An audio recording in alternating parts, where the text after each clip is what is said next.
Everyone, it's me from New York. As you know, coronavirus those days pervades the world and many governmental systems almost collapse. I share this video with all people across the globe, and I'm sure it will redefine our comprehension about what does human rights mean. And here, United Nations, where many independent experts, special rapporteurs highlights the human rights violations and naming the countries that violated the human rights. Amid this pandemic, let's go over the humanitarian work and see how countries responded to their nation's need. Let's start with the UK. British people got stuck abroad with no help. Old British nationals stuck in the airport after Emirates cancelled the flights and said they'd have to stay in Bali for 3 months. The UK embassy in Kuwait said, no financial assistance, go to charities. There's no fruit, there's no vegetables. You just need to stop it. Let's move into Canada.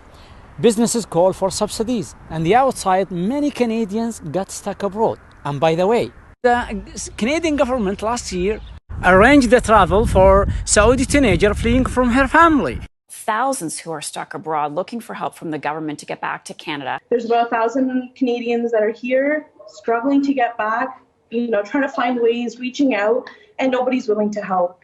Okay, let's move on to Spain. They are asking for humanitarian assistance. Necesitamos ayuda. Leganés se está muriendo. No hay sitio en el hospital. Esto es una vergüenza a nivel nacional.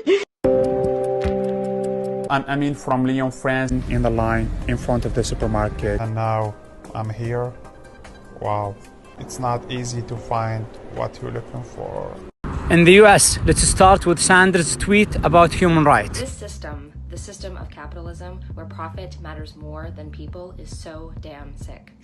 And the coronavirus is showing us all its symptoms. We need where everyone is guaranteed free, high-quality healthcare. Many businesses are closed, so the working class people lost their jobs.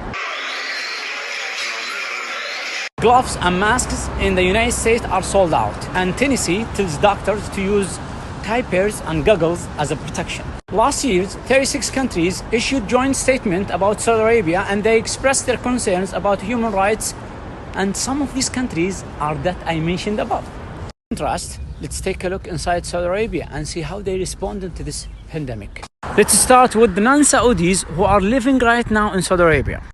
I'm actually advising Americans that are in the kingdom that I would strongly consider sheltering in place. Food supply is good, emergency services are sound. En Arabie Saoudite, hôpitaux publics, hôpitaux privés, tous accueillent, soignent les malades du coronavirus. Masks and gloves distributed for free in the street. All Saudis outside the kingdom hosted, isolated in comfort. See what our Saudi government provide us with 5 stars hotel full board free of charge. 코로나 때문에 그렇지만 사우디아라비아 대사관들 아주 감사드립니다. I am Saudi. I got stuck in Moscow and my government provided accommodation at 5-star hotel with 3 full meals. I'm Saudi. I get stuck in New York. My government for provide me free food and 5-star hotel. If you look at healthcare, if you look at life expectancy, we're looking at human that's all rights. human I know rights. The government will cover 60% of the private sector salaries. On top of that, Saudi Arabia granted free treatment for patients who got sick from coronavirus, whether are Saudis or non-Saudis. If I get sick here in New York, they will ask me about health insurance. This pandemic shows us the real value of the citizen to its government. Thing you hear about Saudi Arabia, it's based on false allegations and sensationalism which serves the politician or press agenda or interests. To conclude, what Saudi Arabia did, it's not a human rights. It's something more far away from our comprehensions, something called fatherhood, which is mutual respect, love and care between the government and its people. And this should be taught next year here as a role model in the United Nations. Thank you.